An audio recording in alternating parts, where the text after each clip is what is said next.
Keep yourself in the loop of everything football on the Golden State Media Concepts Football Podcast. The latest news on and off the field, be it college football, Big Ten, SEC, Big 12, Pac-12, ACC to the NFL. We've got you covered. Listen to the Golden State Media Concepts Football Podcast.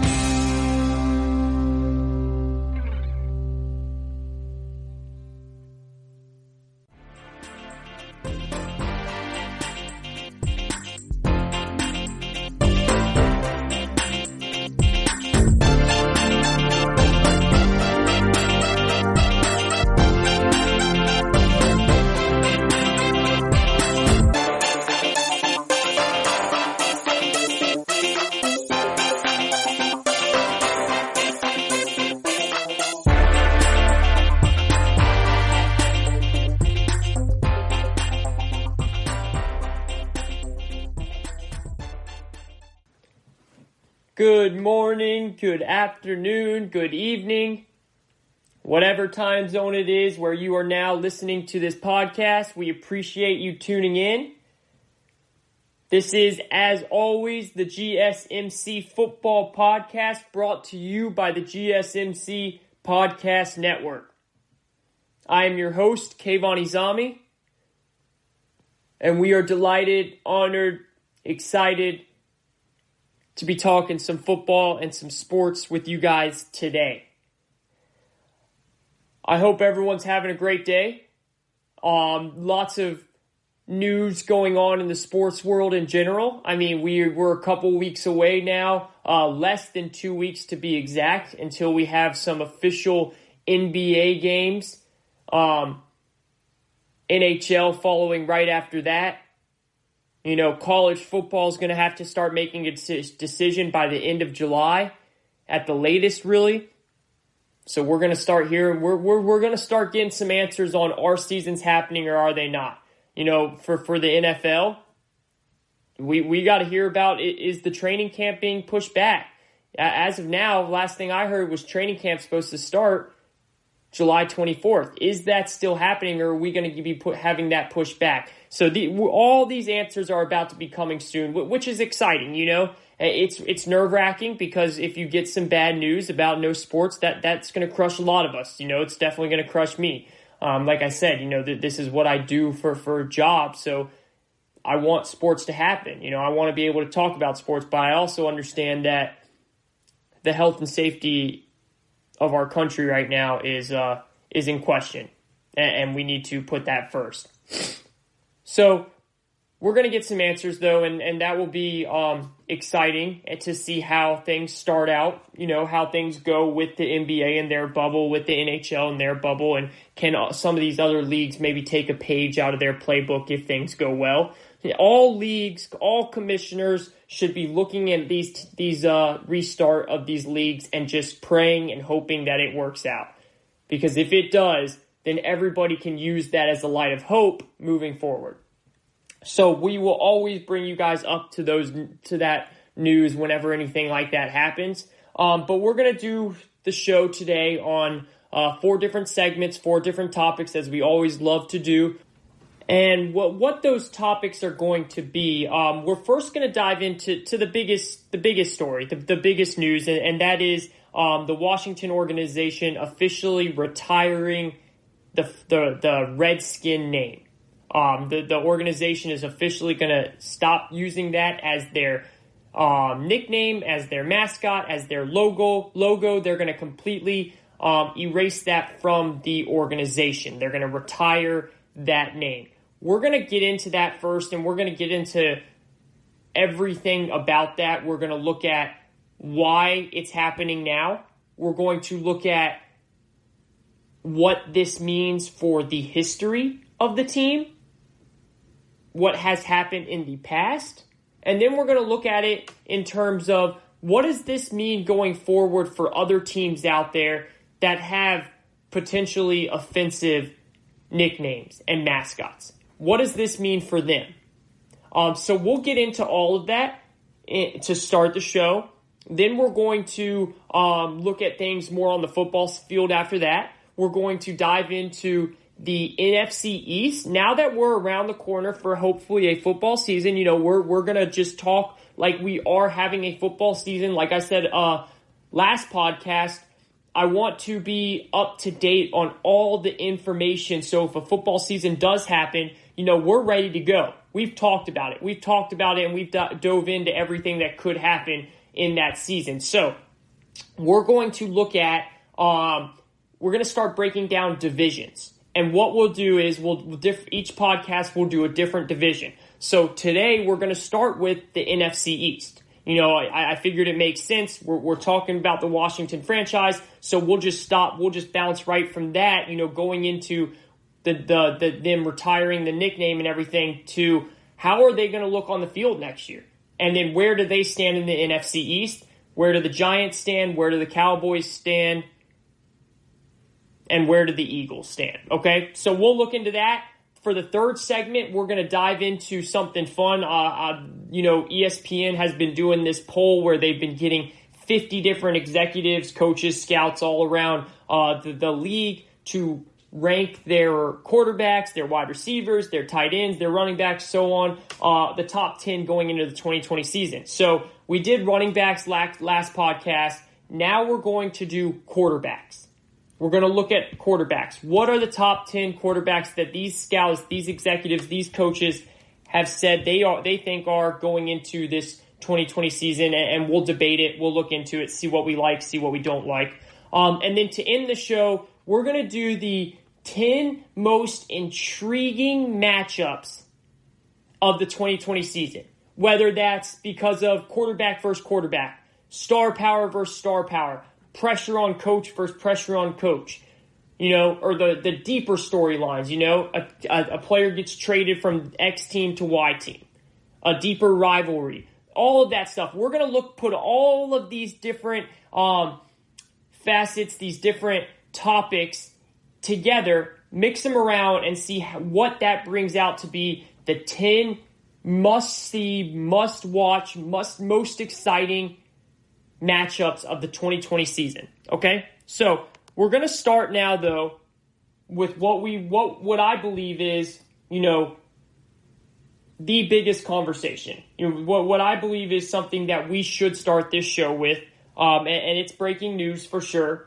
It happened the other day, but this is when we're doing our podcast. So if you've heard about it, I might bring a different opinion, a different perspective to it.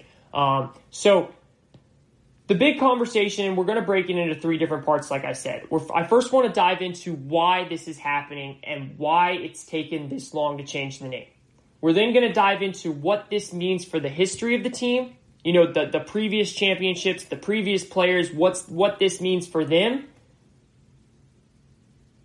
And then we're going to finish the segment with the conversation of what this means for other teams out there with questionable or potentially offensive names. What does that mean for those teams? All right. So this story, to me, it's the biggest story of the day. It's the biggest story of the week. And honestly, to this point, it's the biggest story of the year when it comes to sports, when it pertains to sports. This has been a battle that has been going on for a long time. The battle of the Washington franchise, of Dan Snyder, the owner of the franchise, not wanting to retire the name Redskin. And I am going to use that name for this show, and then I will not use it anymore because it will be officially retired. I have used it before on podcast. I've used it when I'm talking about the team or covering the team. So I am going to use it for the purposes of this show, and then I will not use it anymore since it is officially retired. So the Washington franchise has had the Redskin name since 1933. And then, as we've all heard, the name will be dropped by the organization as of late Sunday night was when they announced that news. So the name has essentially been there from 1933 to 2020. So let's just look at what this name is and has been. What we have here is a terrible name. It's a terrible name that is given to a franchise that is a racial slur. I mean, let's just say it for what it is. It's a racial slur. So the name is finally being changed. But why is the name being changed? That's the question, right? Why is it being changed now? It's been the name since 1933. Well, unfortunately, it's for one reason, and that's money. I think we all can come right off the start and say that's what it's from. That's why it's happening. It's happening because $600 combined billion in sponsor money was threatening to back out if Washington didn't change their name. And to put it in the most blatant and simplest terms, that is why it's happening. I'm glad Washington changed the name. I am. But the name isn't any more wrong in 2020 than it was at any other point. And it shows you the swiftness with which this is happening now makes it very clear that big money sponsors could have forced a name change at any point. And they should have done so years ago. And the fact that they came out to announce there will be a name change, but not announcing what the new name is or when they will come out with the new name, it just shows the PR and the money side of things even further, because they clearly wanted to get the message out ASAP to those sponsors that they're changing the name and not to worry. Don't make a move and pull your money out. Don't drop us as a sponsor. We're making the move. And then they can ponder and decide what the new name's going to be. I do not give Dan Snyder, who is the owner of the Washington organization, I do not give him any credit for this change. I just can't. I can't give him credit, and there's a reason for that. There's a couple of reasons for that. If you go on Google right now and you type in Dan Snyder, Redskins resistance to change the name, the very first article that comes up is from the USA Today back in 2013. And Dan Snyder said in it, and I quote, "I will never change the name," and you can put that in caps lock, in all caps. So Daniel Snyder was not just against changing the name, but he was vehemently against changing the name. And he was public about that as well, until one thing came up: money. Once money came in the picture, and a lot of money was involved, then he decided it needs to be changed.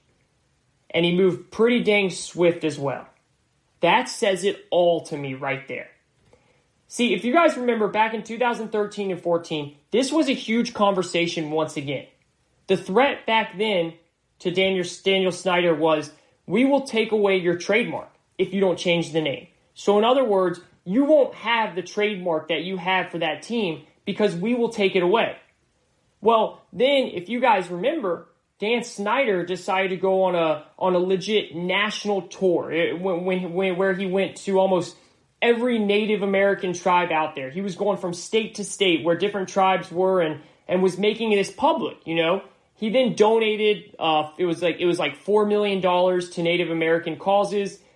And he then went and created like a group of former players. And he used those players to talk for him pretty much, because he wasn't strong enough himself to talk. So he went and got these players, and he had those players go on different national media shows, big sports TV shows, news shows that we all watch, to show support for the name. As a former player, say, see, I played for Daniel Snyder, and I don't find the name offensive. I think we should keep the name. And Dan Snyder, actually, he donated this amount of money to Native Americans. He got the majority of the population to say the name isn't offensive, blah, blah, blah. It was also later reported that he never gave any more than that $4 million. That was it to Native Americans, but that's a different combo for a different day. So back in 2013 and 14, Daniel Snyder tried to throw money at the situation to get it to go away. It later ended up going to court, and it pretty much just got passed around court, and eventually it just went away. Dan Snyder obviously has some friends and some connections high up, and poof, goodbye. The story wasn't there anymore. But now fast forward to 7 years later. Here we are in the same position with the same conversation to change the name, but this time it's different. And I know a lot of people want to contribute this to what is going on in the world today. I personally don't see it that way. I think, again, this is about one thing, and that's money. It's unfortunate. It really, really is. I mean, of course, you can say the racial injustice and the Black Lives Matter movement and just the positive trend of where the majority of this nation is trying to go, trying to change the racial injustice, trying to change racism, the great things that the Black Lives Matter movement is doing. You could definitely say that it was a factor in this, but in the end, it came down to one thing only, and that is green money. And not just money, but a lot of money. And that was the final straw. Dan Snyder was not going to lose his sponsors. He was not going to lose FedEx. He was not going to lose Nike. He was not ready to lose that much money. So he said, well, damn, let's change the name then. It's not worth fighting anymore because I don't want to lose that much money. His back was to the wall and he had to make this move. There was no debating it, and that's why I don't give Snyder credit. Sometimes people take longer to change than others, and I totally understand that.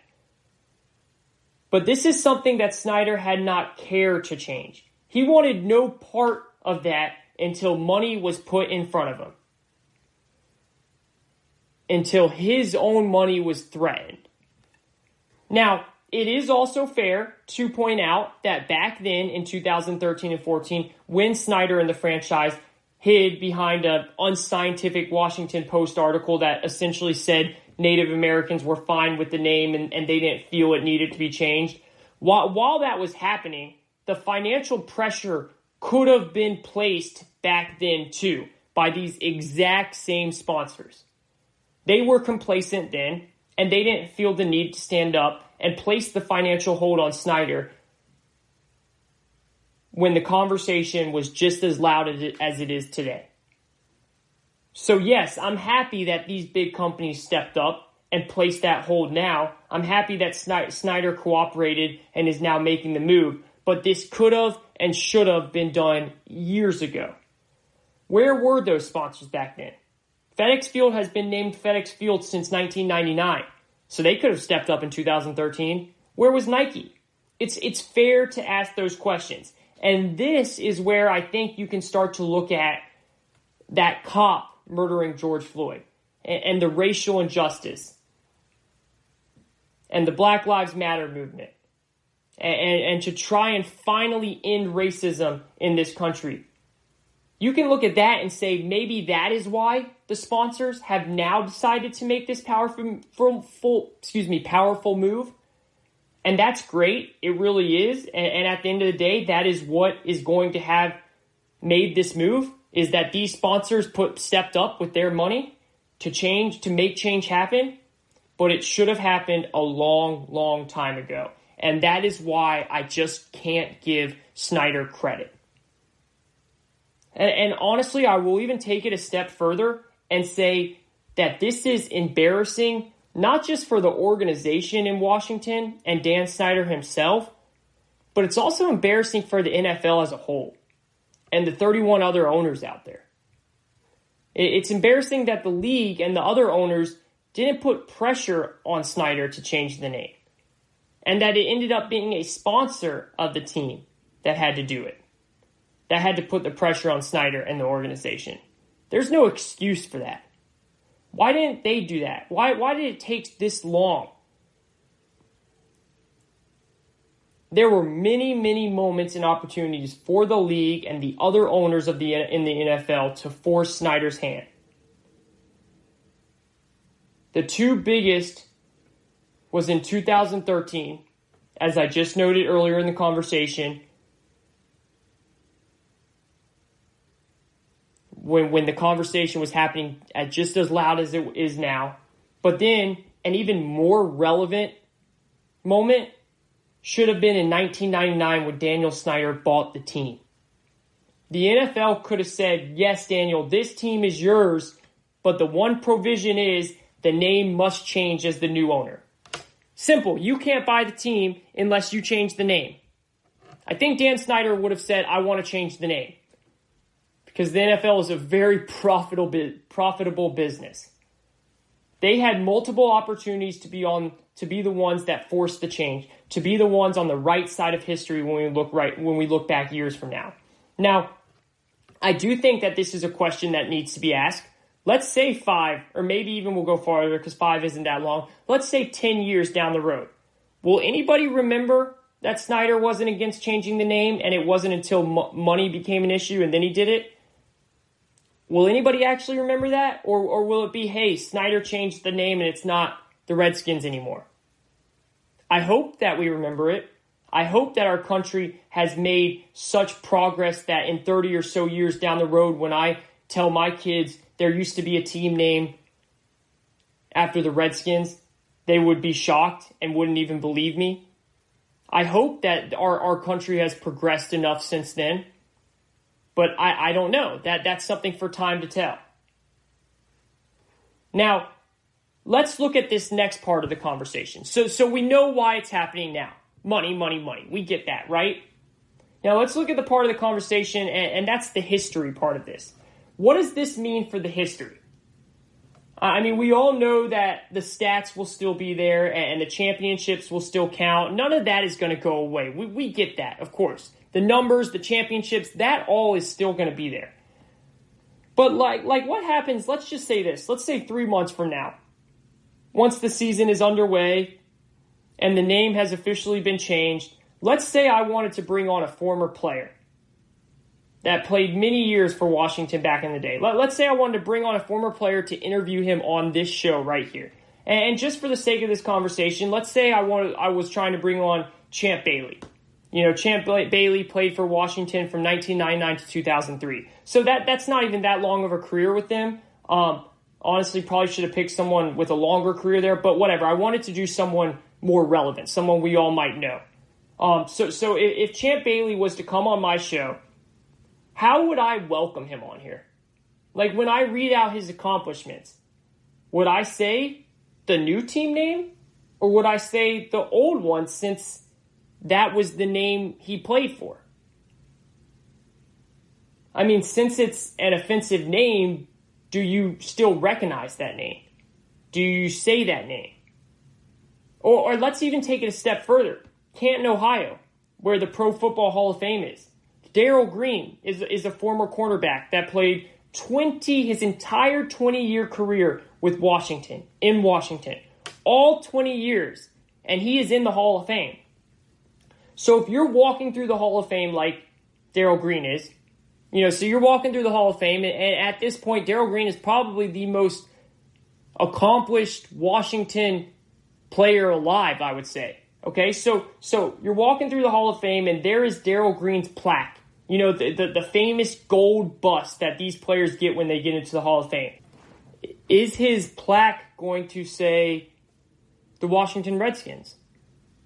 Or do you scrub that name off the plaque and change it to whatever the new name's going to be? I mean, these are questions that need to be asked. I personally don't know if you can remove the name from a player like Darrell Green's plaque, because that's the team he got to the Hall of Fame with. Like, that's his entire career with that team. I don't know if you can change that. I would love to know how Green felt about it. How some of these other players feel about that. Would they want it changed? Would Darrell Green want it changed? That would be something so interesting to hear and so interesting to know. And, interestingly enough, this is actually what is happening with our country right now. It's that question of, do you erase the history with people wanting to take statues down and stuff like that? So it will be interesting to see how the NFL decides to go about that, or who will be the one to make those decisions. Will they make it up to the player and their family? That's something we will have to look for as it goes, and then we can talk about it from there. But the stats, the championships, that's all going to be there, and none of that's ever going to change. Now becomes the conversation about the other team names. The other professional or college names out there that are potentially offensive. What now happens to those names? And to be fully honest with you, if you disagree that that Washington shouldn't have changed their name, then that's your right, and that's totally fine. And those are your thoughts and your opinion, and you're allowed to have them. But I personally don't want to waste my time on having that debate on this show or whatever, because the Washington name is on a different level than all of these other names. The Washington name is a documented slur towards Native Americans. So there's no debate in my eyes on that word and that team name. And I don't frankly think it's worth having the time, putting the time out there to even try and debate about that. Now, when it comes to having a conversation about what this means when it comes to the Braves or the Chiefs or the Indians, I think there is a legit conversation to have there. And I think that conversation deserves to be had with a Native American involved, with Native Americans involved. I think you have to look at it as if you are in that culture. How can you get to decide that calling someone a certain name within the culture is a term of endearment or something? That isn't for you to decide. That isn't for me to decide. I'm not a Native American. I don't get to decide if using that word is okay to them. I've heard people say, well, when can we say it's going too far now? These are names that have always been there, and you can't just give in and remove all these names. I've heard people say that. And to that, I would say, when it comes to race, in particular, when it comes to using someone's race and their heritage or their culture as a professional team name and essentially a mascot, it's never too far in my eyes to make sure conversations are happening. I mean, as a white male, who am I to say that the Cleveland Indians is okay? Like that's an okay name and we should keep that. If it was called the Cleveland White People, then I can say, hey, I'm okay with that or I don't like that. But they're called the Cleveland Indians and the Atlanta Braves and the Florida State Seminoles. So I have no right to say that those names are okay or those names are not okay. Because I've never been inside a Native American tribe. I've never sat and talked to a Native American on how they feel about it. I've read things on it, but I have not witnessed what that means to them and how that makes them feel. So it's not right for me to answer that question. It's not fair for me to say that we are going too far. That's for Native Americans to say, and that is why I believe these organizations, these sports teams, should bring in Native Americans. They should bring them to the table. They should work with them and listen to how they feel. And maybe they don't mind the name. Maybe ultimately they think it's fine. Or maybe they come up with a way to keep the name but honor Native Americans. I don't know. Like, for instance, it's widely known that the Seminole tribe doesn't have a problem with the Florida State Seminole name. I've read and heard that multiple times. So for me, that means that is okay for Florida State to keep that name. Florida State's talked to them about that, and that's something that they're fine with. You know, I even think if you look at the Braves name and keep the name, but say we're not going to do the whole tomahawk and we're going to take away the imagery of that, you know, the bad imagery, I think that would seem fine. To me, that seems okay, but I would still want the Braves to consult that with Native Americans to make sure that they think that's okay. Bringing Native Americans to the table and letting them have a say is the best way to go about this, and frankly, I believe it's the only way that these teams should go about it. If you're trying to go about it in the right way, at least. Now, I do want to finish this conversation up, and I know we've gone over time, but it's a conversation that is okay to go over time because it needs to be said. I do want to say, in terms of the Washington franchise now, going forward, I feel like they're in good position to handle this change. They have a new regime led by a head coach in Ron Rivera, who I honestly believe is the perfect coach to handle a tough and chaotic situation like this. Because that's what this will be now. In terms of trying to come up with a new name and a new logo and keeping the same colors if that's what they want to do. While, trying to get lawyers involved and trademarking all that. I mean, this kind of stuff usually takes 2 to 3 years to do. And they're trying to make it done before the season starts. And rightfully so. And then, of course, you have to have Ron Rivera talking with his players, understanding questions are going to come from the media. How do you answer those questions? So I believe he is really equipped to handle this type of noise that's going to be going on and making sure that his team is equipped for it as well, because he's a leader. His players respect him. He knows how to lead a group of men of all different ages. As someone that lives in North Carolina, I saw him do that for many years as the coach of the Panthers. So if you're a fan of Washington out there, you should be really happy that this is happening when this guy is your coach, because he's going to make it smooth sailing. I truly believe that. This is the GSMC Football Podcast. We thank everyone for tuning in. We went a little bit over that segment, but it was something that needed to be said, and it was a conversation that I'm glad we just had. And we can definitely have more of it going forward as well. We're going to take a quick break, and when we come back, we're going to dive into the NFC East. We're going to look at all 4 teams. We're going to give you our predictions. Who's the best team in the league? Is a wild card team, who's the best team in the division? Is there going to be a wild card team that comes out of the division? We'll take a look at it right after this break. This is the GSMC Football Podcast. Are you looking for help for your fantasy football team? Check out the GSMC Fantasy Football Podcast. Get today's best advice on who to start, who to sit, even who you should draft. From sleeper picks to red hot lineups, they got it all covered for you. That's gsmcpodcast.com/fantasy-football-podcast. We'll cover traditional leagues, dynasty, PPR, even IDP leagues. When you need fantasy help, there's just one show to hit up. Don't forget to like them on Facebook and follow them on Twitter. Visit gsmcpodcast.com for more info.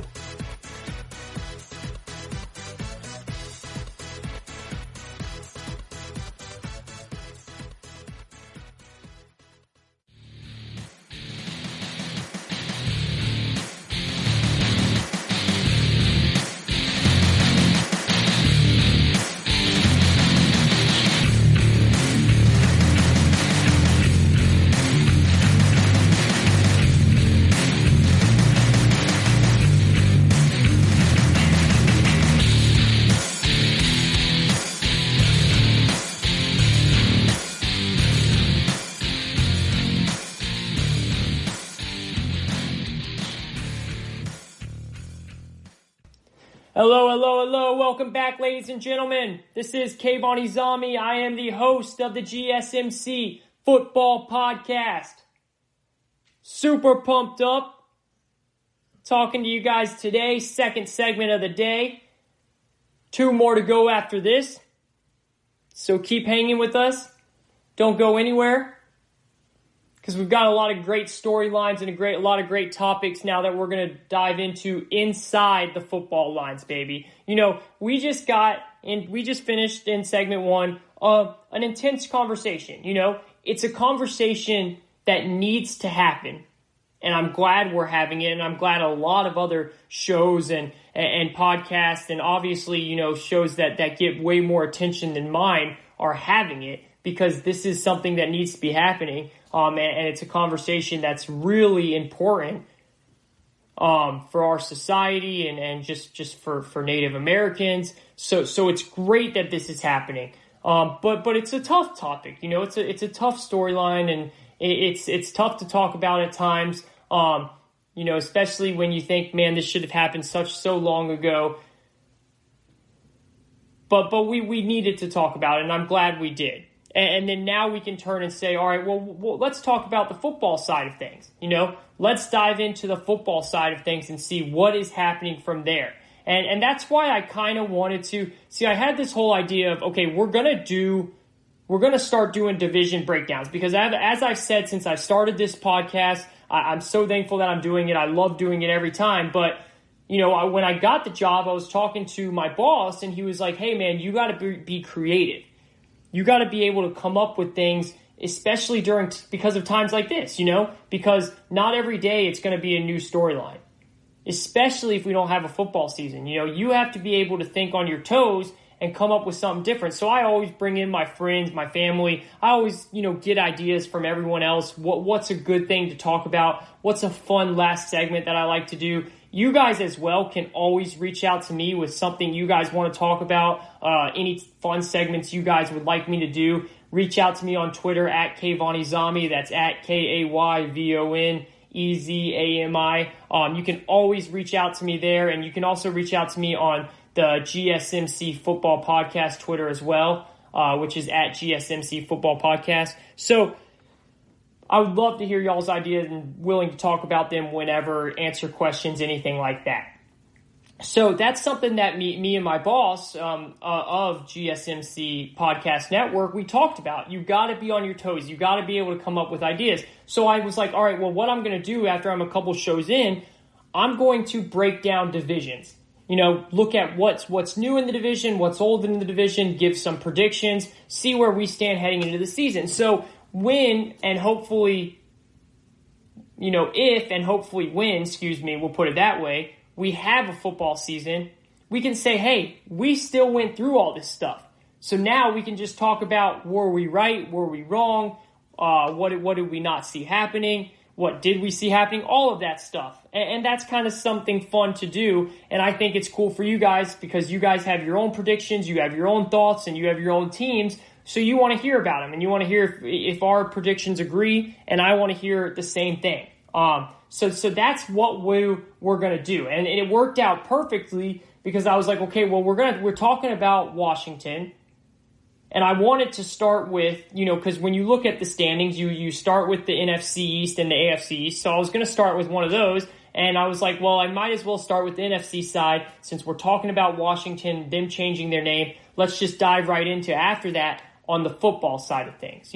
How's their team looking? How's that division looking? Where do we go from here?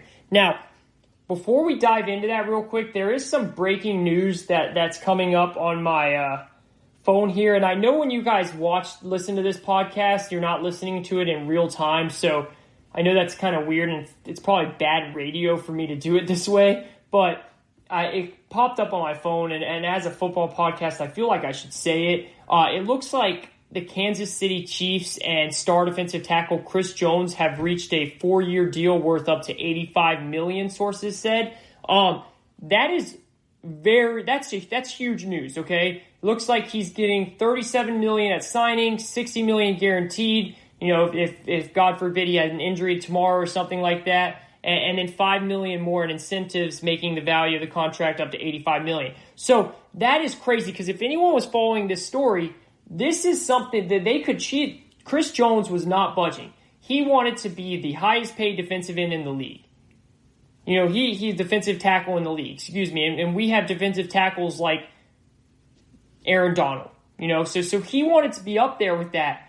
But this is the Patrick Mahomes effect right here, guys. And we can't get into this. I would love to, but I already have everything planned out. But this will be for another podcast. But this is the Patrick Mahomes effect right here. Look, Chris Jones, he's walking away with a lot of money.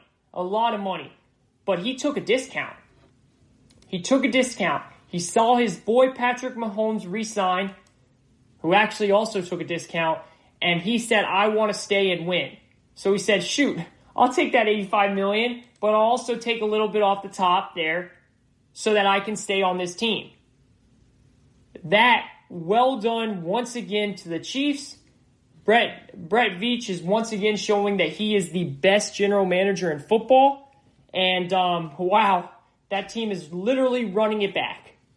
I mean, they did not lose a player, I don't think. They are literally running it back. And that's going to be something scary to watch. So that's a little bit of breaking news in real time for me. It's not going to be as much breaking news for you guys, and I'm sorry about that. Once again, probably poor radio on my end. But felt it was an obligation since this is a football show, and my mind was just going to keep thinking about that until I said it. So, NFC East, baby. Let's dive into the NFC East. And remember, after the NFC East, we've got the third segment, and then we are going to end the show with the top matchups of the 2020 season. Top matchups of the 2020 season, whether it's quarterback versus quarterback, the deeper storylines in there, rookie versus rookie, whatever it is. Why are these 10 matchups the best, and why do you need to be glued to your TV for these 10 matchups? We'll dive into that to end the show today. The NFC East is going to be our first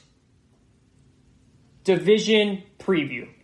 Our first division preview of the 2020 season.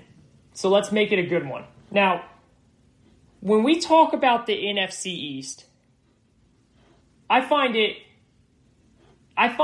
honestly the most popular division in football. And just let that sink in for a second. The NFC East, in my opinion, is the most popular division in football. Think about your family, or think about your friends, okay? Think about your family and say, man, if you just went up to your family right now and you just thought in your head of all the people in your family and the teams that they're, that they love, that's their team. I guarantee you that if we counted it out there, a lot of us has a lot of family, others have a smaller amount of family, we would be able to say, and this is all guessing, but most of us would say, man, we have a lot of NFC East fan base in our family. I mean, you just think about it. It's always, you have that Cowboys fan. We all know the Cowboys, okay? The most popular team in the NFL. The Eagles. The Eagles have a long history. The Washington and the Giants. Those are the four most popular teams by fan base in the NFL. I'm not talking about winning, okay? I'm not talking about selling out your stadium, even though all four of those teams do. Just the amount of people that love those teams is astronomical, and I truly think that it is the most popular division in the NFL in terms of fan base and those fans that travel and go watch their teams wherever, okay? I hate to say it, but as a Falcons fan, I went to a Cowboys game in Atlanta a couple years ago, and there was probably, I hate saying this, but there was more Cowboys fans in the arena than Falcons fans. And then I went with one because my brother-in-law is a Giants fan, and we went to another one, I think it was last year, in Atlanta against the Giants, and there was about the same or probably more Giants fans than two. So that's the NFC East. Those are four big cities, four teams with lots of history, and four teams with huge fan bases. So it's appropriate that we start off with this division today, and there's so many storylines coming into this division. Okay, when you look at this division, you say what? 3 new head coaches.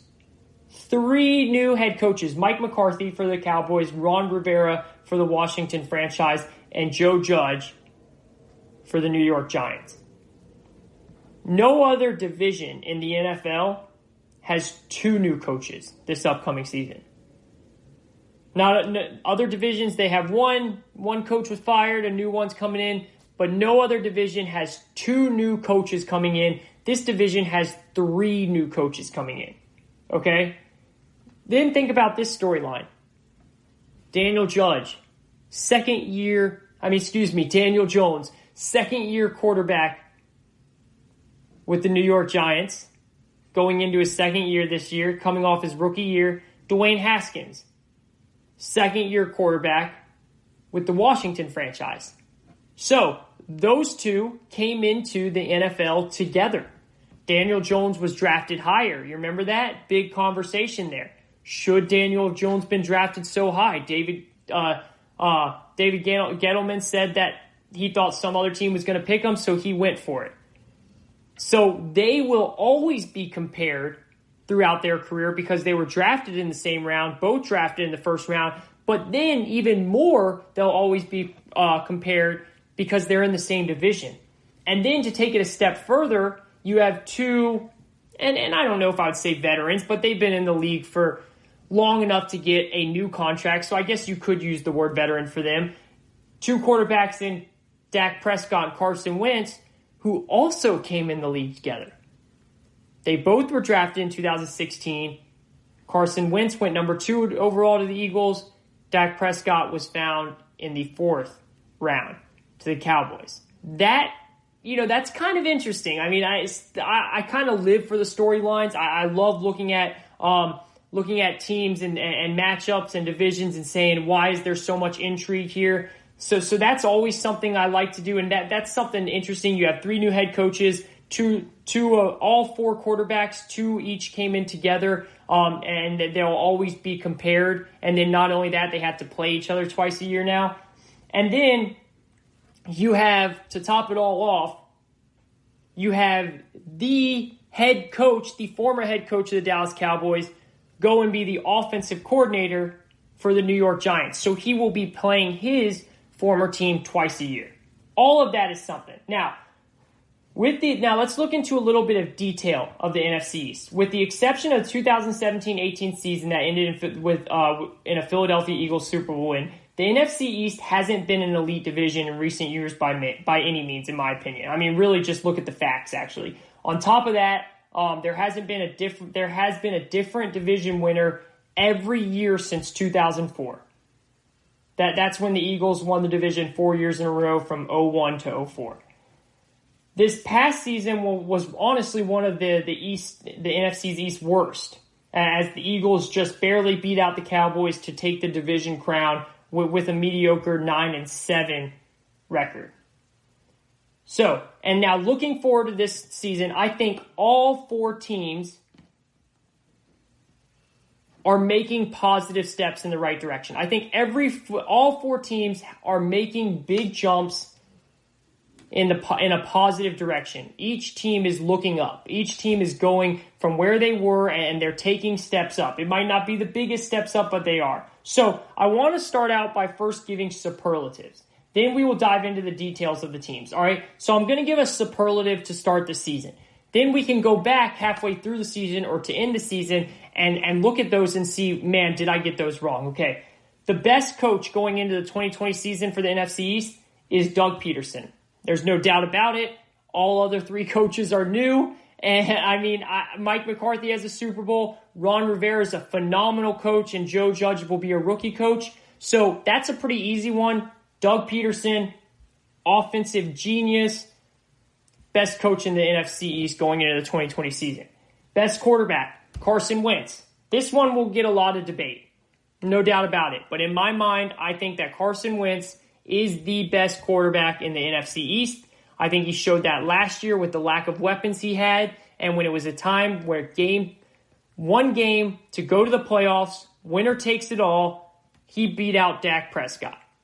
He's the best quarterback going into the 2020 season until Dak Prescott takes that back. Best running back, Saquon Barkley. Great running back division here. No doubt about it. You got the long time, all day Adrian Peterson, who just keeps on trucking. Saquon Barkley, Ezekiel Elliott. I mean, lots of really good running backs in this division. And then you also have Miles Sanders, who looks like a very promising rookie last year. So, Saquon Barkley's best running back, Amari Cooper, best wide receiver, Zach Ertz, best tight end, best offensive line, the Dallas Cowboys. Not only the best offensive line in the division, but they will have one of the best offensive line in the league, which they have over the past couple years. And then best defensive line goes to the Washington franchise. They will have the best defensive line in the division. I don't even think it's close. Across the line, they have 4 former first-round picks: Jonathan Allen, Montez Sweat, Daron Payne, and Chase Young. That is not something you see all the time. That defensive line is starting to kind of look like they could take that jump like San Francisco's defensive line. I'm not saying they will, but man, do they have the talent to do it. There's no doubt about it. So, let's start with the Cowboys now, okay? Let's dive into these teams. Some notable additions that the Cowboys have brought in. Safety, Clinton Dix. Cornerback, Darryl Worley. Defensive end, Gerald McCoy. Wide receiver, CeeDee Lamb. And cornerback, Trayvon Diggs. CeeDee Lamb and Trayvon Diggs were both drafted in the first and second round. They're coming out of college. The rest were free agents. So, as we remember, last season, it was pretty much halfway through the season inevitable that the Cowboys were going to fire Jason Garrett. Although it took some time, Jerry Jones finally realized that it was time to cut the ties with Garrett after nearly a decade. They bring in longtime Green Bay Packers play caller Mike McCarthy, who took a year off last year after being fired. For Matt LaFleur, who came in is the new Packers head coach. He will now be the head coach of the Packers. Of the Cowboys. One thing that we know Mike McCarthy loved to do is have his quarterback throw the ball. He did not use the running back often. Now, he did say he's made a lot of changes in that year off he had. He went a lot more analytical to his system. So we'll see how that is and what this means for Zeke. But you can expect Dak Prescott will put up a lot of stats this year because he's going to be throwing the ball a lot. On top of the coaching change, the Cowboys, they added pieces really to all three phases. Drafted the best, a lot of people would say the best receiver in the draft in CeeDee Lamb. They didn't just draft him, but he fell to them really far down. I think it was number 17 overall. No one thought that he was going to be there.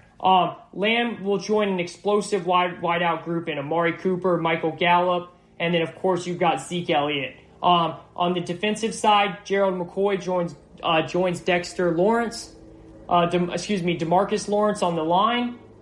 And then they also bring in kicker Greg Zuerlein from LA, who has been one of the best kickers in the league over the past 3 or 4 years. And their kicker, Dan Bailey, and then they also had Brett Maher, let him down a couple games last year and definitely cost them some games. So, Vegas has the Cowboys as minus 110. They have, as of today, July 14th, they have them as the favorites to win the NFC East. They then had the Eagles at plus 140, the Giants at plus 800, and the Washington franchise at plus 1200. Okay? As we know, unless something changes by tomorrow, Dak Prescott is going to go into this up 2020 year on a franchise tag, which means the pressure is on for him. He's going to have to show up. Will he be able to do that is going to be the biggest question, and not just against teams that are not as good, but against the good teams, the winning teams, the playoff teams. That's been his Achilles heel for the last couple years. How's that going to change this year? And I believe that's a big reason why Jerry Jones does not want to pay him that big money yet. Can he prove it to him? All right. Then we have the Philadelphia Eagles, who I honestly think had a disappointing offseason. I really wanted them to bring in more wide receiver help for Carson Wentz, but they didn't. If you guys remember, Carson Wentz was throwing to ex-college quarterbacks last year. It wasn't a good offense. He had no help around him, so I thought they were going to change that. They did bring in speedster Marquise Goodwin, and they drafted Jalen Reagor out of TCU. They brought in Darius Slay, cornerback, and Nickel Roby-Coleman. So they brought in some big names, but it's just that I wanted them to bring in more on the offensive side, but they have Miles Sanders, they still have Zach Ertz, and they still have Dallas Goedert, two best tight ends in that division, okay? And I think that there's a good chance they could bring in Jadeveon Clowney too. There's for sure a chance of that. And then one of the biggest additions and the most shocking addition is Jalen Hurts. Now, some people would say, why would you say that's the biggest addition? If you look at the way Doug Peterson used Nick Foles for that Super Bowl run, he can use Jalen Hurts that exact same way. It can give Carson Wentz some time to step off the field, maybe a less chance of him getting hurt because he has been dinged up the past couple years. And I think that could be a secret weapon for the Philadelphia Eagles. I like that draft pick more than others. All right. Now, when we go look at the New York Giants and the Washington franchise, I'm going to lump them together because they're both in an interesting situation. They both have a new head coach with young quarterbacks in a time where COVID-19 is not allowing them to practice or have 4 preseason games. It might only be 2 preseason games. It might be 0 preseason games. That's going to hurt these two teams. It's going to hurt every other team in that situation. It is going to be really hard to get off to a fast start. So this is going to be more of a learning year for these teams. Now, I like the trend that they're going. I think Washington, on paper, has a very good defense. Dwayne Haskins is a question mark. I liked him coming out of college, but we got to see him put more into it. He didn't put that much. Towards the end of the year, he started to show that he can sling the ball around a bit, but he's got to make a huge leap forward or he becomes on the hot seat next year in just 2 years. That's what the NFL has turned into. Daniel Jones definitely showed more promise. Daniel Jones showed that he has accuracy. He's shown that he has athleticism. He can run with the ball. He can sling the ball. He can find his wide receivers. Daniel Jones showed that he has promise. He has a fumbling issue and a big fumbling issue, and that's something that he's going to have to work on. But all in all, each team made a lot of good additions. I really like how the Giants brought in Blake Martinez, James Bradbury, drafted Andrew Thomas, drafted Xavier McKinney. They brought in some good pieces. There's no doubt about that, okay? And I love that Washington was able to get Chase Young. Best player in the entire draft. Huge steal. Even getting him number 2 overall, still a steal. That man should have gone number 1. He's that good of a talent. So, everyone is on the rise. Everyone is on the rise. Each team is getting better, and this division will not be one of the worst divisions in the NFL moving forward. It won't be. It has been the last couple years. It will not be anymore. When it comes to who is going to win this division, that's the Philadelphia Eagles. And it's for one reason and one reason only. I like Carson Wentz more than I like Dak Prescott. And when I say that, I don't mean that I like him as a person more than I like Dak as a person. I don't know either of them. They both seem like very good guys. I'm talking about I like him on the field as a player better than I like Dak as a player. Carson has less weapons, but he's shown up more. Now, Dak is more durable, and there is no doubt about that. And that is an issue. But I believe Wentz will stay healthy this year. I believe Wentz is out there to prove that he would have won a playoff game if he didn't get hurt last year in the beginning of that playoff game against the Seahawks.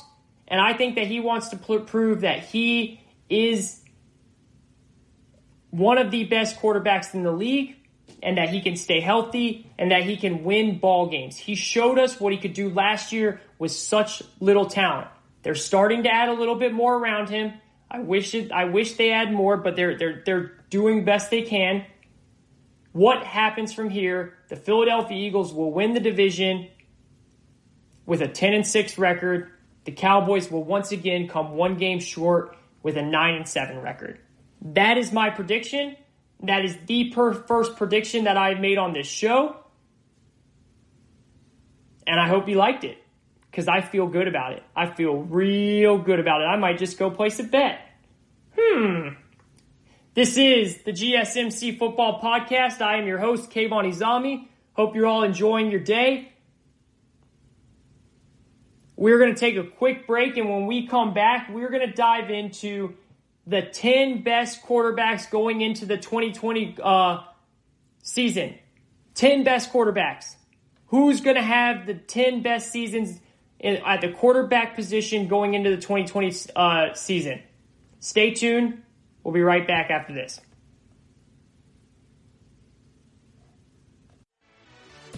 Check out the show that's built on the MMA. From the UFC to extreme cage fighting, they got the fights covered. Check out the GSMC MMA podcast. Get the latest news on past or upcoming fights. Join us as we talk to and about some of the biggest names in the MMA, past, present, and future. When it's the fight game, there's just one show to check out. GSMCpodcast.com/MMA-podcast. Don't forget to like them on Facebook and follow them on Twitter. Visit GSMCpodcast.com for more info.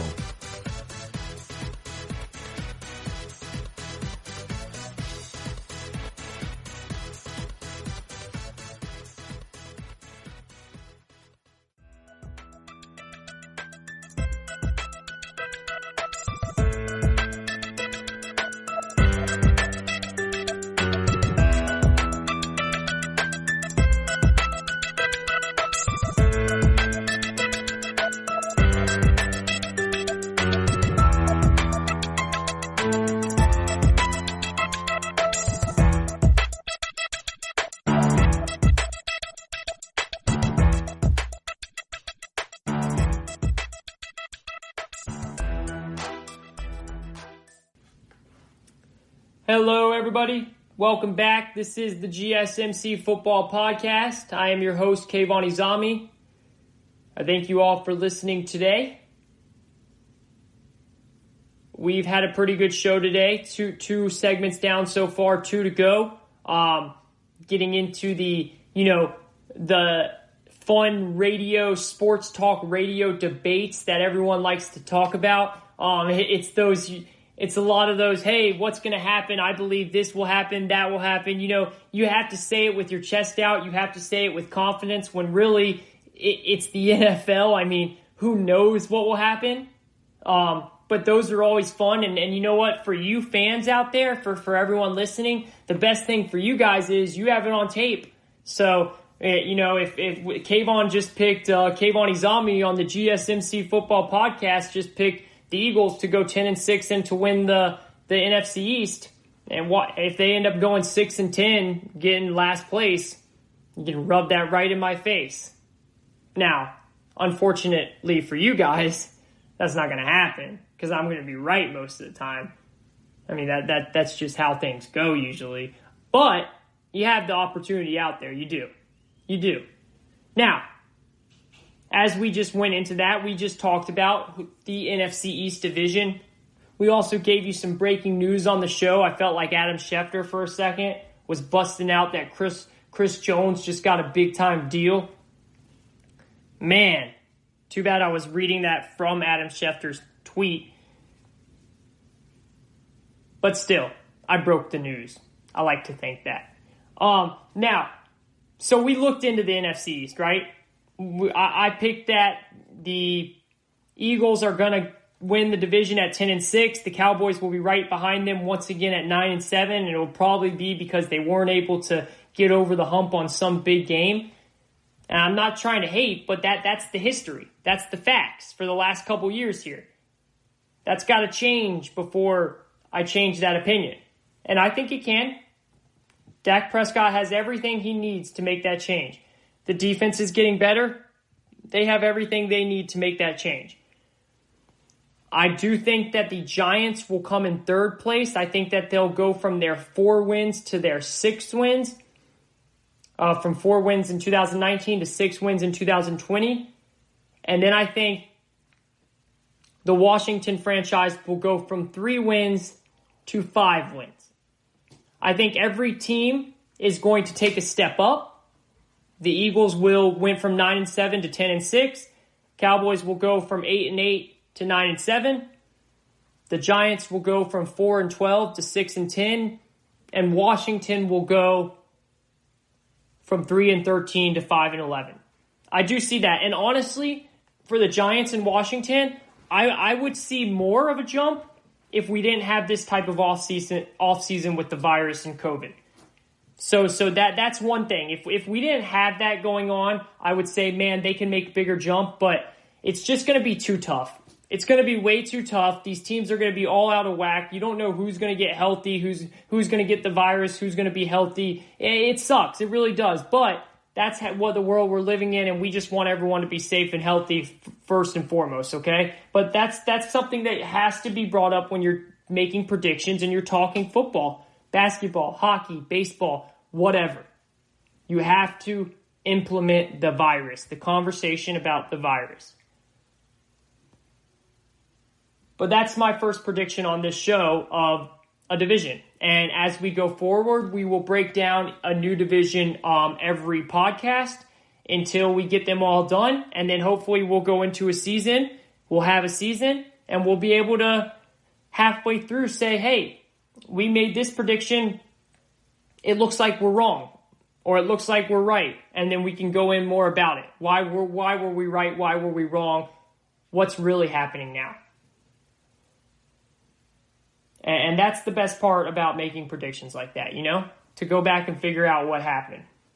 So now we're going to get into, and we did this last show, we did this with running backs. ESPN, and a lot of you guys are probably following along this because this is just one of the things the topics that have been talked about lately. ESPN has been doing a poll. They've gotten 50 different scouts, coaches, general managers, executives around the NFL. They've gotten offensive coordinators, defensive coordinators, head coaches, director of scouting, general managers, assistant general managers. I mean, they've gotten everything.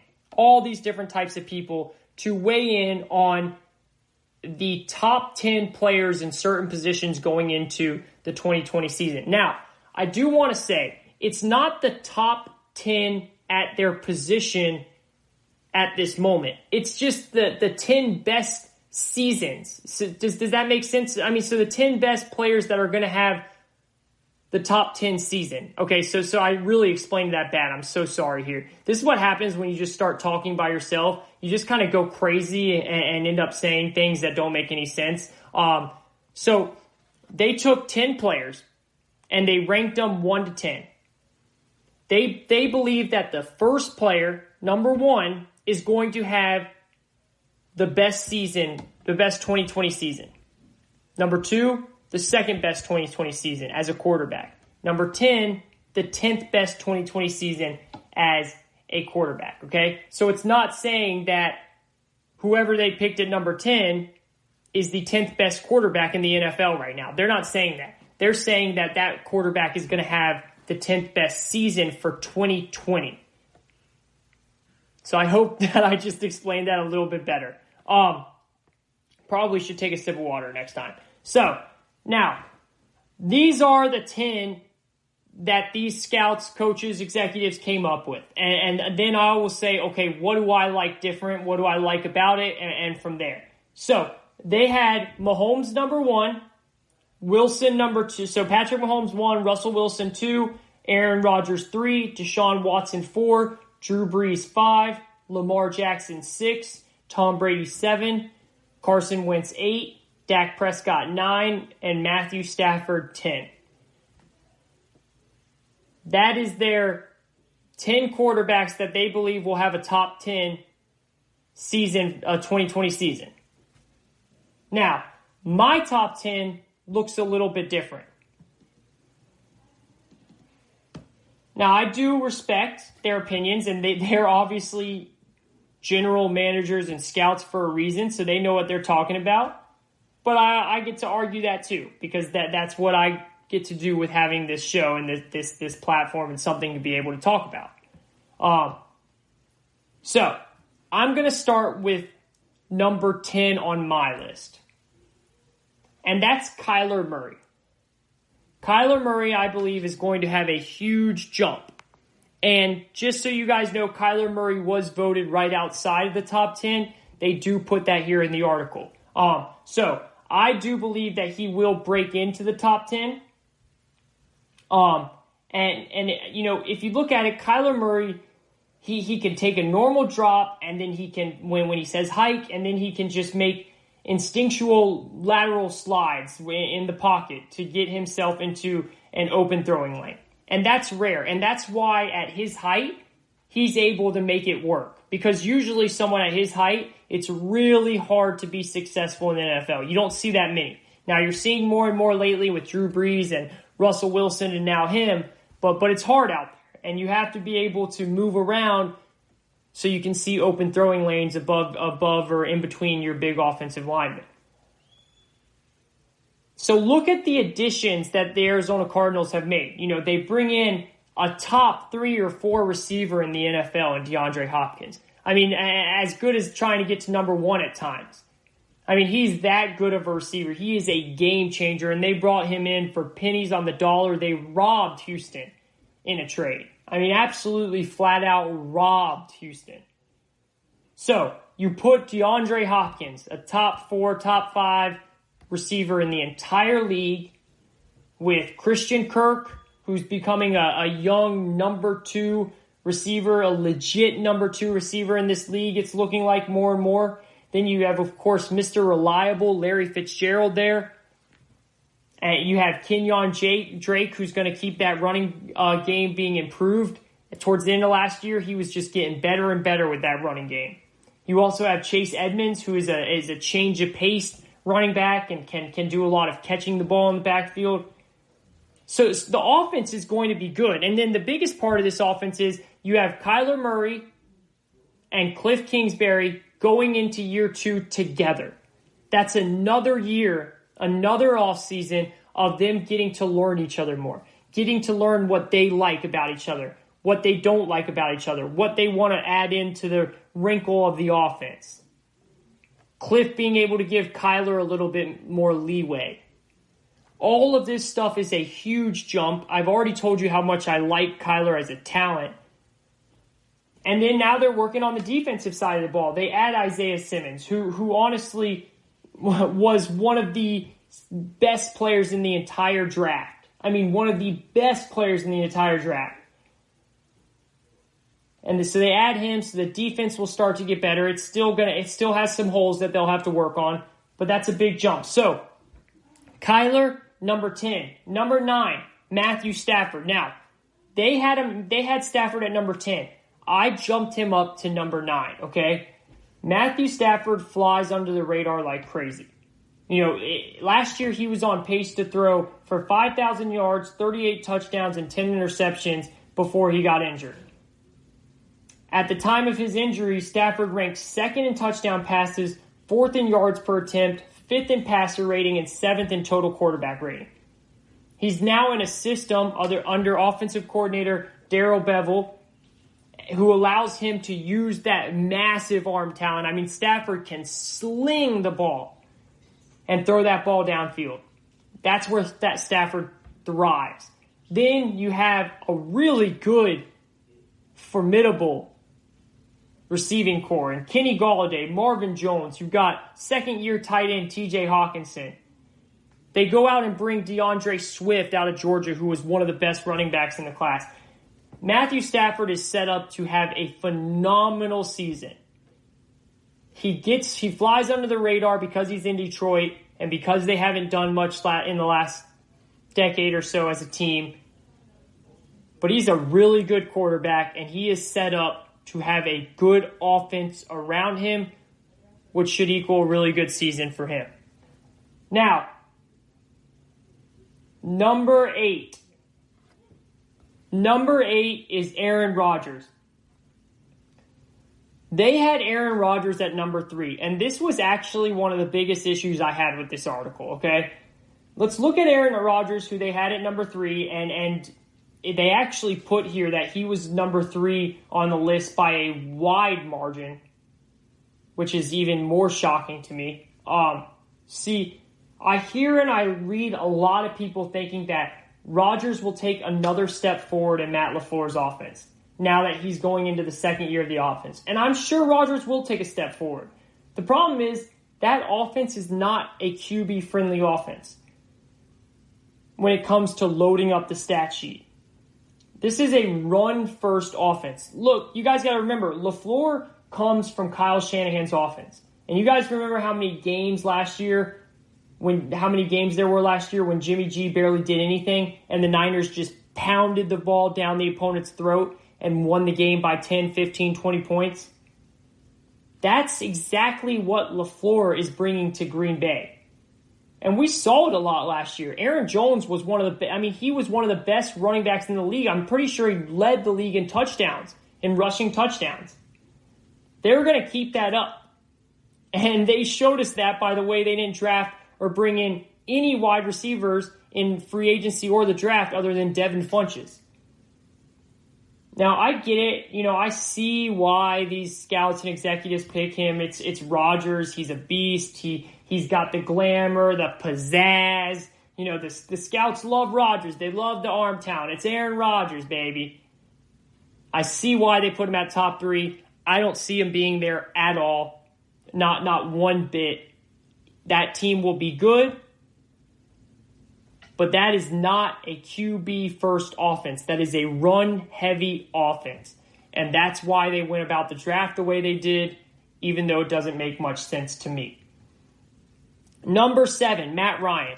Matt Ryan was not in the top 10. So now I've added 2 new quarterbacks to the top 10 in Kyler Murray and Matt Ryan. Now, Matt Ryan was number 11. He was the last one out. They put that in the article. Matt Ryan is treated unfair. He is, okay? He's durable. He doesn't miss a lot of games. And he's consistent. Now, he has years where he goes up and down, but for the most part, he's right on that steady line. And this isn't even as much about Matt Ryan as it is what's around him. He has a hungry Todd Gurley who just got cut, who last year was looking at as one of the best running backs in the entire NFL. Then he goes and gets cut the next year. He has Calvin Ridley going into his 3rd year. He has Julio Jones, who was voted the best receiver in this poll that they did for wide receivers. They bring in Hayden Hurst, the big tight end from Baltimore. They drafted 2 offensive linemen in the first round last year, so those 2 are going to have more time to gel with the offensive line of Matt Ryan. Matt Ryan is set up to have a MVP caliber year. And then this is the biggest point about Matt Ryan. He does big things in the second year of a new offensive coordinator. In 2011, Dirk Cutter became his OC. He threw for 4,177 yards, 29 touchdowns, and 12 interceptions. 92 QB rating. In 2012, the second year under Cutter, he jumped up to 4,719 yards, 32 touchdowns, 14 interceptions, and a 99 QB rating. 2015, Kyle Shanahan comes in. Throws for 4,591 yards, 21 touchdowns, 16 interceptions, 89 QB rating. 2016, second year under Kyle Shanahan, 4,944 yards, 38 touchdowns, 7 interceptions, and 117.1 QB rating.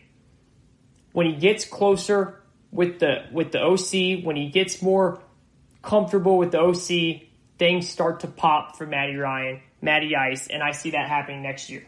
Number 6, I have Carson Wentz. Now, they had Carson at number 8. I have Carson at 6. I think Carson's going to have a couple more weapons. I think he's going to stay healthy. And I think he's going to show to the Eagles and to the NFC East and to the whole that, man, he's a really good quarterback. What he did last year with such little weapons was so impressive to me, and I think he's just going to build off that. So that's why I jump him up to number 6. Number 5, Deshaun Watson. Now, I really wish, that I could have put Deshaun Watson at number 4. I really do. Deshaun Watson at number 4, like they had him, is spot on. I really do believe that. The only problem is they hurt Watson this offseason. They took away his best target.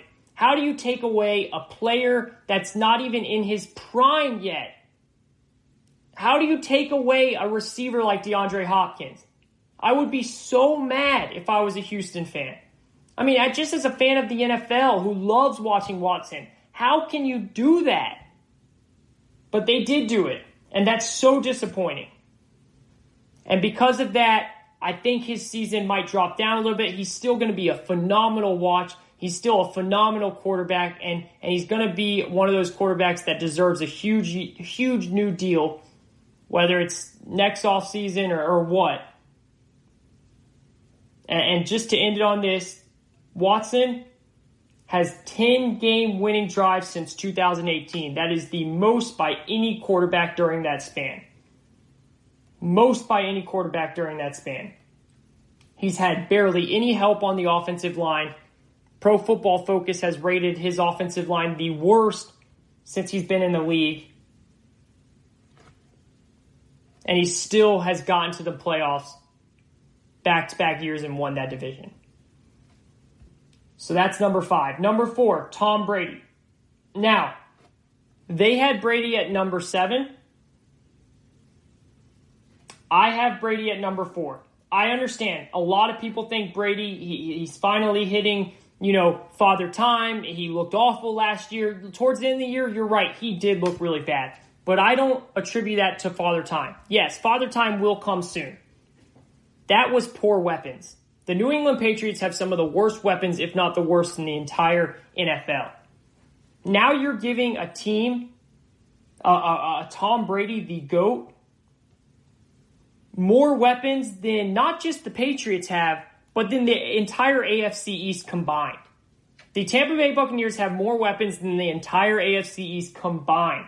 You're giving Brady those type of weapons. You're giving Brady 2 1,000-yard receivers with Jameis Winston.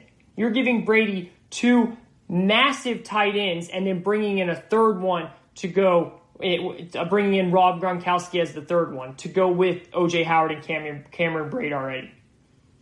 This team, this offense is lethal, and Brady's going to have a lot of fun with it.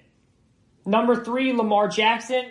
This was the biggest disgrace of the entire article. To have Lamar all the way down at number 6 from what he did last year is offensive. I could not believe that they did that. And it just goes to show that people will still not be sold on him. Even after the year he had, they still are going to sit back and say, he's not that good of a passer. I still want to see his accuracy improve, when that's lies, lies, lies.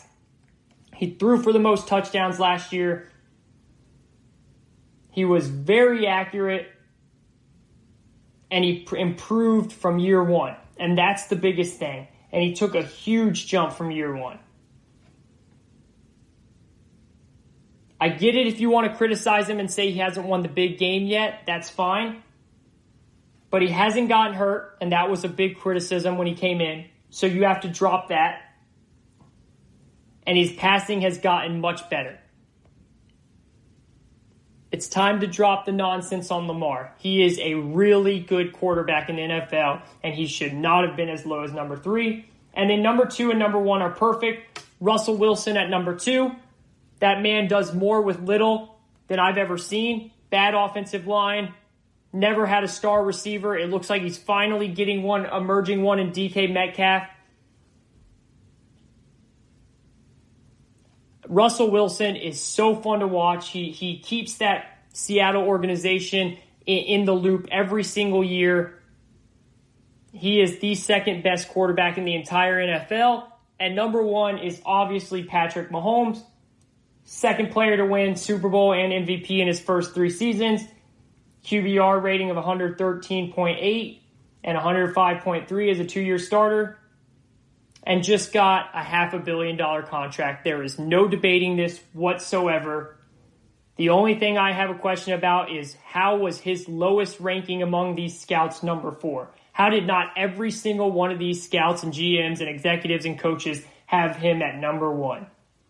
He is the number 1 quarterback in the league. He's the number 1 quarterback that's going to have the number 1 2020 season. And there is no debating it, and that's why he has the number 1 contract. This is the GSMC Football Podcast. I am your host, Kayvon Izami. We're going to take one last break. And then when we come back, we're going to end it on the best, most intriguing, most exciting, most must-watch games of the 2020 season. Don't go anywhere. We'll be right back after this.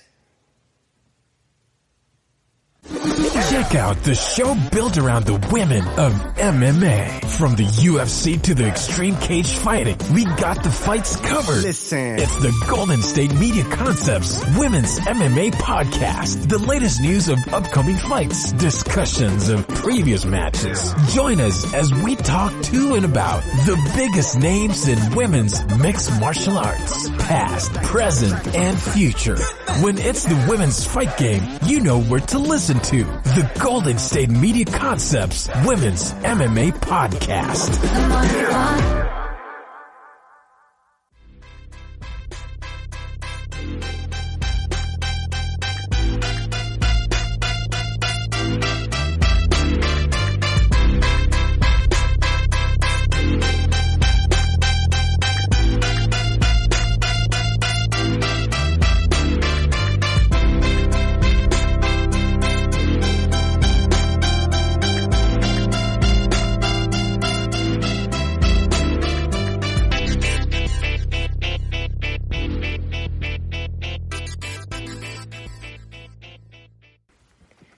Hello. Final segment, GSMC Football Podcast, brought to you by the GSMC Podcast Network. I am your host, Kayvon as always, here for the final segment of this episode number 4 for me as the host, doing it solo dolo as always. But please reach out to me on Twitter at Kayvon to give me any ideas, any questions, any remarks. You want to call me smart, you want to call me stupid, let me know, and I will read those tweets out here on air, no doubt about it. Always love a challenge, always love you guys coming at me, and then always love some great praise and compliments as well. But who doesn't, right? So, we're going to end the show with something fun, as we always do. We always try and find creative, cool segments to talk about, something to get us looking forward to sports coming back into our lives, which should be happening shortly, especially with, as we've said, NBA, NHL, MLB, and then, hopefully training camp will start for the NFL, and hopefully we'll get some college football possibly, and then the NFL will go on from there, and that's what we'll see as time goes. But we just talked about the poll that ESPN did with the executives, the scouts, and the GMs putting together their top 10 quarterbacks going into the 2020 season. And I changed it up a little bit. I took 2 names out that they had in there. I took Dak Prescott and I took Drew Brees out. I think that there's a chance, if you're looking at Dak Prescott in terms of stats, okay, in terms of the numbers he's going to put up, then there's a good chance he can enter the top 10 because he's going to be in an offense with new head coach Mike McCarthy that is going to throw the ball like no other. So he's going to have some stats, and he has the weapons around him, and he should have the stats. But I just think that there's a lot going on with him. He's playing on a 1-year deal. It's just a little iffy for me. And I felt more comfortable putting Kyler Murray in there, who I think is trending upwards in a really fast rate. And I'm excited to see that. And I'm going to keep riding with my guy Kyler. And then I also took Drew Brees out and replaced him with his former division foe, Matt Ryan, because I think Drew Brees the past 2 years has shown towards the end of the season, especially in the playoffs, that his arm is starting to lose that power. He's not affecting the game as much as he was. I mean, last playoff game, it was Taysom Hill that put the real power and the real emphasis on the Vikings, and if they kept Taysom Hill in, they might have won that game. And actually, a lot of the Vikings owner and some scouts and GMs have said that too, that they were scared out of no other. They were scared like no other that Taysom Hill was going to stay in and in that game. So Drew Brees, still a phenomenal quarterback, Hall of Fame quarterback. We know that. Just he's getting older. They don't have Teddy behind him to back him up. I know they have Jameis, but I worry about injuries, and I just think that Father Time's really starting to hit him, and when it hits, it hits. There's no steady decline. It's just it's a boom. So those are the two that I took out and I changed. And if you guys listen, you can always go back and hear everything else I had to say about the quarterbacks that I put in. But now I want to end the segment on something fun. The schedule's been out for a while, but it's whenever you get the schedule, and everybody does this. If you're a fan of a team, you do this. You get the schedule, and the NFL's done such a good job of making it a real schedule, making it something that people really, really care about, and they turn it into a big show and a big entertainment ordeal like they do with everything, because they're the NFL and they just know how to do that. They know how to put on a show. But you go through your team, right? You go through your team and you say win, win, loss, win, loss. Like you pick your wins, you pick your losses. You try and guess it, right? You say we're going to win this team, win 5 in a row, then we'll lose 2 in a row. And you're always coming out with some good record too, because you're a fan of your team and you're biased and you want them to do good. It's not even that you're biased. You just want them to do good so bad that you just kind of say in your head, well, we actually probably could beat this team. They are at home. I think we can do it. All right. So that always ends up happening, but I always do that. And I know many other people do that as well. So I thought, all right, let me take a look at this schedule here, and let's go through the 10 most intriguing matchups. And everybody has their own definition of intriguing. So I kind of just want to put it as must watch. And this is in my eyes, okay? There's a lot to it.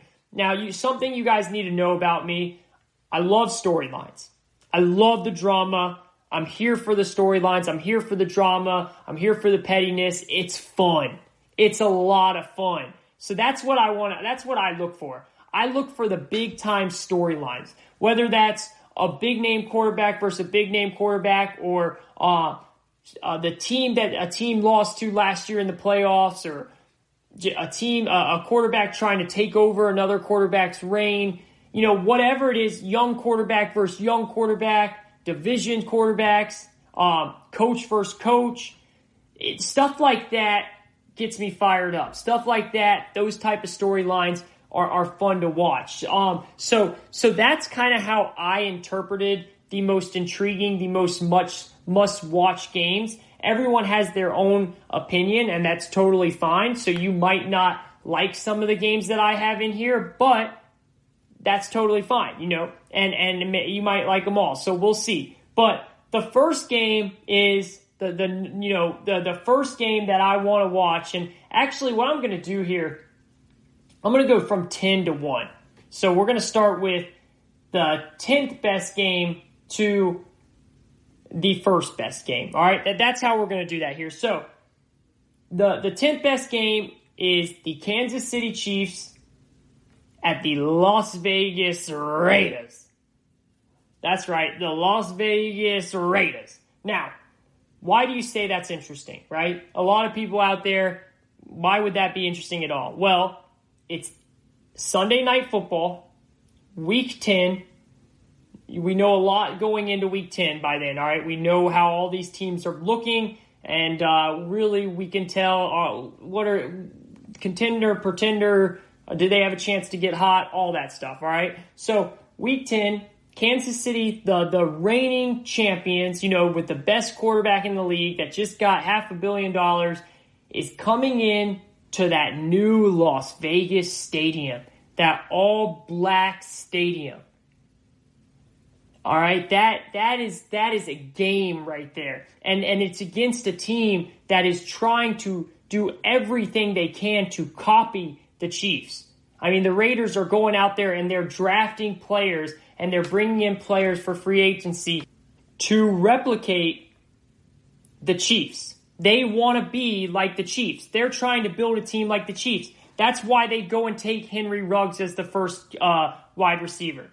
They're trying to bring speed outside. They're trying to bring physicality on defense.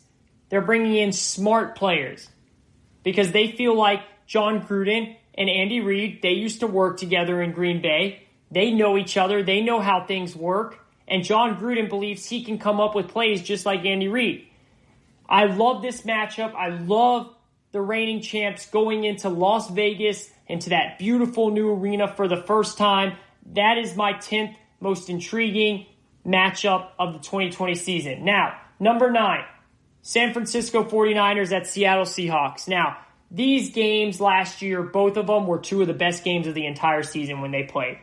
The last game came down to the 1 yard line, a player making a tackle on the 1 yard line that could have changed the entire San Francisco playoff run. You know, if that play doesn't happen, Seattle gets the number one. San Francisco doesn't get the number 1 overall seed, and who knows if they make it to the Super Bowl. These games are entertaining. They don't like each other. There has some bad blood. Richard Sherman against his old team. There's just something about this matchup where these two teams, they want to rip each other's head off every time they play. It's a fun competition. It always feels like it's going down to the wire in overtime, and those are the games that I love. And I know, we're probably not going to have fans in this crowd, so it would make it way better for that Las Vegas game and this game if you had those Raiders fans in there and the Seahawks fans in there. But anyways, it's still a terrific matchup. It's a matchup where you have stars on both sides, good coaches on both sides, good quarterbacks on both sides, good defenses on both sides, a couple star receivers on both sides, like a big star tight end in George Kittle. These are fun games to watch, and that's why Week 8, 49ers at Seahawks is my 9th best game to watch. Number 8, call me petty on this one if you want, but it's the Tennessee Titans at the Baltimore Ravens. Now, a lot of people say, stop right there. You're talking about the Titans. They're boring. They run the ball. They play defense, blah, blah, blah. The Titans stopped Lamar Jackson and that offense of the Baltimore Ravens that nobody thought would happen last year. The Titans went and upset the Patriots and ended the Tom Brady dynasty, Bill Belichick dynasty run together in Foxborough, and then went up and beat the MVP of the season in Lamar Jackson, who looked unbeatable back-to-back playoff games, okay? Now, are you telling me you don't want to see how they show up, how the Ravens show up to that game, how angry they are after the Titans did that and embarrassed them on their home turf? The Titans stifled Lamar Jackson. It made him complete only 52.5%. Was intercepted twice and sacked 4 times. His total QBR was 29, his lowest of the season. Tannehill, the NFL's comeback player of the year, he didn't do much, but he didn't turn the ball over, and he passed for 2 TDs and ran for 1. It was the first time the number 6 seed had beaten the number 1 seed since the 2010 playoffs. The first time. That's got to get the Ravens' blood boiling. So that's my number 8 matchup. My number 7 matchup. Call me petty again, please. The Minnesota Vikings at the New Orleans Saints. This is a rare Christmas Day game. And this is something crazy, but the NFL is literally saying right here, back off, NBA. I know Christmas Day is yours, but we'll take whatever day we want because we're the NFL, so we're going to take a Christmas Day game. I mean, it's that's a whole conversation for a different day, but it's crazy that the NFL is doing it, and they can because they know people will watch. So this is a Christmas Day matchup against two teams with a lot of history over the last couple years. The Vikings, we all know the miracle, the Stephon Diggs miracle, the Minneapolis miracle that happened back in 2017 where they beat Drew Brees and the Saints in Minnesota on a last-second play. We all remember that. And then, a couple years later, you have the Vikings go into New Orleans last year. This happened last year in the playoffs with a quarterback in Kirk Cousins who nobody thought he could win the big game. That's been his shadow following him since he started in the NFL. He cannot win the big game. He's not worth the money he's had. And he goes in there and he beats them. He makes some huge throws to Adam Thielen. And they beat the Saints. This is a matchup that I love to see. I love to see the rematch. It's at the Saints. It's in the Super Bowl. It's where it all went down. There was a flag. There was a push off on the last play to win it, and they didn't call it once again. And we all know that's happened with the Saints and the penalties. So that is lots of storylines to look into. The next one. This is that young battle. A possible Week 13 Joe Burrow and the Cincinnati Bengals at Tua Tagovailoa and the Miami Dolphins. Burrow is expected to be the Bengals starter Week 1. We know that. Tua, it's up in the air. It might be Ryan Fitzpatrick, and then Tua comes in later, or they might sit Tua. We really have no idea, but we're hoping that Tua plays and he's healthy and he stays healthy, and that Burrow and Tua square off in Week 13. That's a storyline for the ages. Was Joe Burrow drafted? Should Joe Burrow have been drafted earlier? Since he was that the right move? If Tua didn't get hurt, would it have been more of a debate? Did one of these teams screw up? You know how we all overdo it. These are fun matchups to watch, and it would be the second straight year that the first two QBs picked in the draft met as rookies. Kyler and Daniel Jones met last year. They dueled off in 2019 in New York. Kyler Murray beat Daniel Jones. I'd love to see it happen again in Miami, baby. In Miami. The next matchup, we have the Brady matchups start to come now. Aaron Rodgers and the Packers at Tampa Bay and the Buccaneers. All right. Brady has always found success when squaring off against championship-level peers. He always has. He's won 20 regular season starts against QBs who have started and won a Super Bowl. The most such wins in NFL history per Elias. He's 20-8 in such games. It is also possible that Brady could become the first Super Bowl MVP QB to face 4 different Super Bowl MVP quarterbacks in the same season. He could face Breeze, Rodgers, Patrick Mahomes, and Nick Foles. He could face all of them. And actually, Drew Brees could face them all too. So Brady has years of experience in dismantling good teams. He's 108-48 in regular season starts against teams entering with a winning percentage at or above 500. So Brady knows how to show up against these teams, and Rodgers, Brady, it's always been a conversation. It's always been, are they two of the greatest quarterbacks ever? Sign me up for this matchup all day. The next Brady matchup, Breeze versus Brady. All right, you've got Breeze and Brady kicking things off Week 1 in New Orleans, and then also Week 9. I think the Week 9 one is a little bit more interesting because Week 1 is going to be tough with this offseason and everything going on. These teams might not be as prepared and as ready to go and as in shape, so it might not be as good as of a matchup as Week 9 will be, but it's still an awesome and historic matchup against two 40-year-old starting QBs. This will be the only time in NFL history that two 40-year-old starting QBs face off each other in the same season. Breeze and Brady are number 1 and number 2, respectively, in passing yards, passing touchdowns, and completions. In fact, there are 151,987 combined passing yards measures out to just over 86 miles. That's crazy. Can't wait for that matchup. The next one, Mahomes and Brady.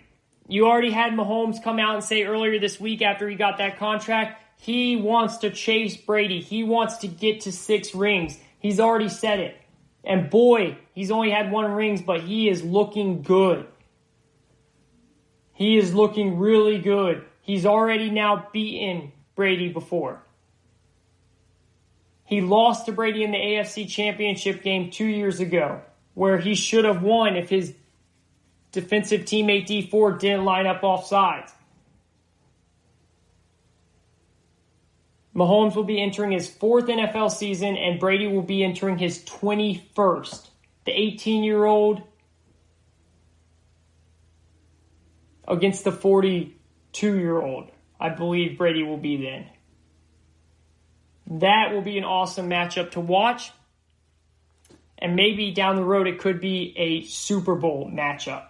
And then the number one game that you should circle and say, I have to watch this game, is Mahomes versus Lamar Jackson. 2019 was the first season in NFL history in which quarterbacks under the age of 25 won the MVP, regular season MVP, and Super Bowl MVP.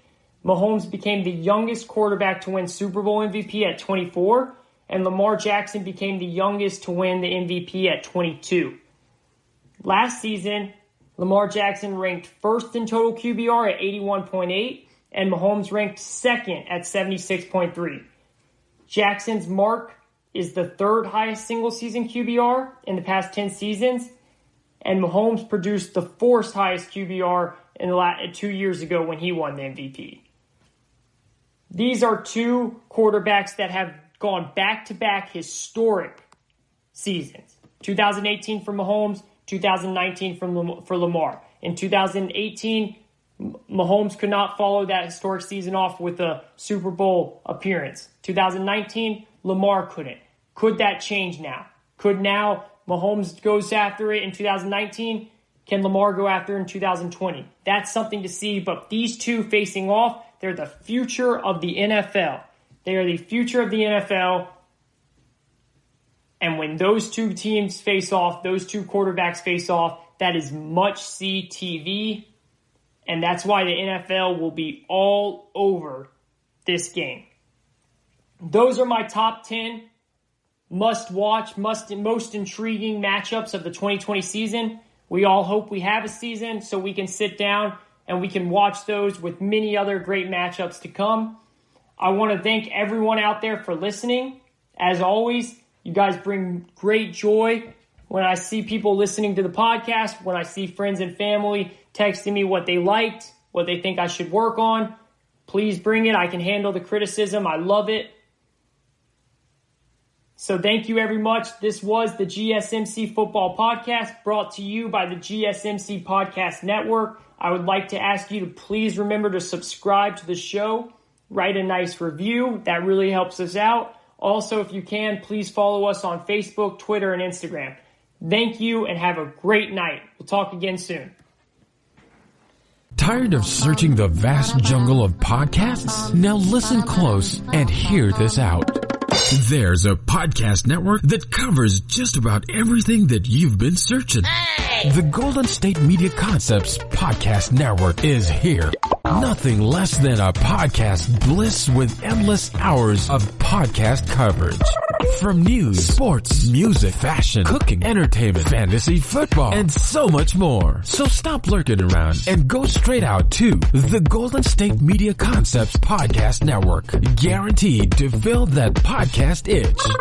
Whatever it may be. Visit us at www.gsmcpodcast.com. Follow us on Facebook and Twitter and download us on iTunes, SoundCloud, and Google Play.